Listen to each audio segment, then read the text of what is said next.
თასები ივსებოდა წყლით, რა თქმა უნდა, დუში მაშინ არ იქნებოდა, როგორც ჩვენთვის ახლა თანამედროვე სიტუაციაში არის ცნობილი, ონკანები იყო და იყო ძალიან დიდი სააბაზანოს, ერქვა აბანოს თასები, რომლებაც ქალებს თვითონ მოქონდათ ხოლმე. აუცილებლად ქალები მოდიოდნენ აბანოს თასებით და ისე ისხავდნენ თავზე. ანუ ეს მეორე თანამედროვე სისტემა ცოტა გვიან არის შემოსული.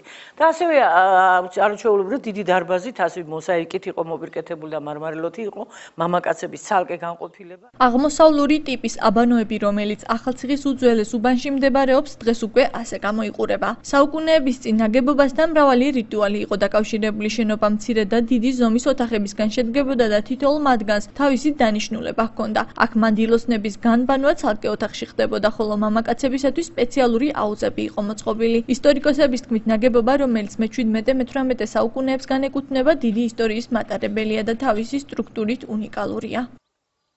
თავისი საინჟინრო ტექნიკური გადაწყვეტის მიხედვით აბანოები ძალიან წააგავს ბერძნულ რომაულ აბანოებს.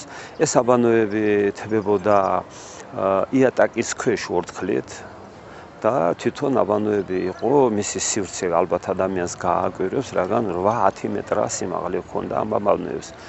ამ აბანოების გადარჩენა კარგია როგორც ისტორიული ძეგლი, მაგრამ კარგია იმიტომ, რომ ალბათ დღევანდელმა საინჟინრო ინჟინერებმა უნდა ისწავლონ თუ როგორ ხერხდებოდა ასხელა ბუმბერაზის შენობებში, როგორ აღწევდნენ სითბოს.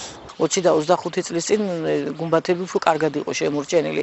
ასევე წლების განმავლობაში გაიძარცვა მთლიანად მოზაიკა, მარმარილურით იყო მოპირკეთებული და ჩვენ ძალიან დიდი სურვილი გვაქვს, რომ ეს ძეგლი აღდგეს, უნდა გადარჩეს და შესაძლებელია გამოყენებული იქნას არა მარტო ექსკურსიო თვალსაზრისით, არამედ გამოყენებული იქნას გამოფენებისთვის, როგორც გალერეა.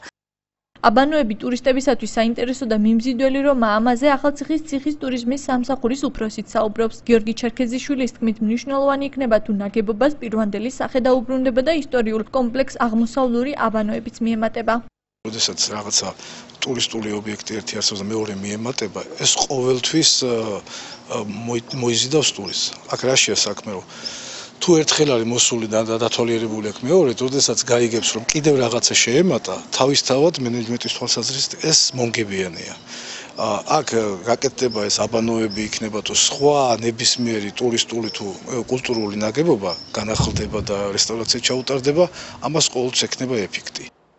საქართველოს კულტურული მემკვიდრეობის დაცვის ეროვნული სააგენტოს ინფორმაციით, რაბათის ტერიტორიაზე დაარსებულ ისტორიულ აბანოებს პირვანდელი სახე დაუბრუნდებათ. სააგენტოს დირექტორის მოადგილის თქმით, პროექტი ნაწილობრივ მზადაა და მისი რესტავრაცია მხოლოდ მას შემდეგ დაიწყება, როცა ქალაქის მერია გაწმენდით სამუშაოებს დაასრულებს.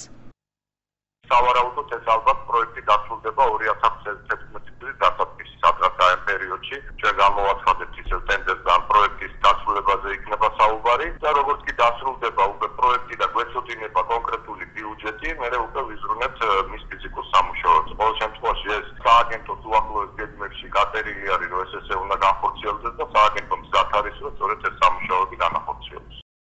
რაბათის ტერიტორიაზე არსებული აბანოების რესტავრაციის პირველ ეტაპს გაწმენდით სამუშაოებს ახალციხის მერია განახორციელებს. საქმიანობის შესასრულებლად ქალაქის ბიუჯეტიდან დაახლოებით 35,000 ლარი გამოიყოფა. მერის მოადგილის თქმით, ტენდერის ჩატარების შედეგად ის კომპანია შეირჩევა, რომელიც ტერიტორიას გაასუფთავებს და რესტავრაციისათვის მოამზადებს.